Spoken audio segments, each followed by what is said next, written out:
ఈరోజు నేను టమాటో నిల్వ పచ్చడి చేశాను.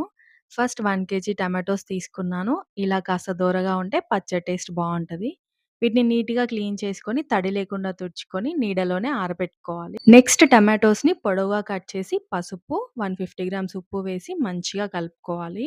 టమాటోస్ ఇంకా అందులో నుంచి వచ్చిన వాటర్‌ని ఒక డబ్బాలో వేసి మూత పెట్టి గాలి తగలకుండా ఒక 3 డేస్ అలా పక్కకు పెట్టుకోండి. ఫోర్త్ డే రోజు టమాటో ముక్కల్లో నుంచి వాటర్ మొత్తాన్ని పిండేసి ఆ ముక్కల్ని ఒక ప్లేట్‌లో పెట్టుకొని ఎండలో ఎండబెట్టుకోవాలి. నాకొక 1 వీక్ టైం పట్టింది. టమాటోస్ మంచిగా ఎండాలి. లేదంటే పచ్చడి పాడైపోతుంది.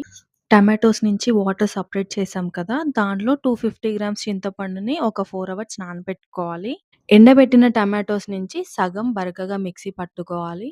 అలాగే నానబెట్టుకున్న చింతపండును ఒక మిక్సీ జార్‌లోకి తీసుకొని, దీంట్లో 250 గ్రామ్స్ కారము, వెల్లుల్లి పొట్టు తీసినవి, అలాగే 2 స్పూన్స్ జీలకర్ర, మెంతుల పౌడర్ వేసి మెత్తని పేస్ట్ లాగా చేసుకోవాలి. వీటిని ఎండబెట్టుకున్న టమాటోస్‌లో వేసి మంచిగా కలిపి ఒక ఎయిర్ టైట్ కంటైనర్‌లో పెట్టుకుంటే సంవత్సరం అంతా నిల్వ ఉంటుంది.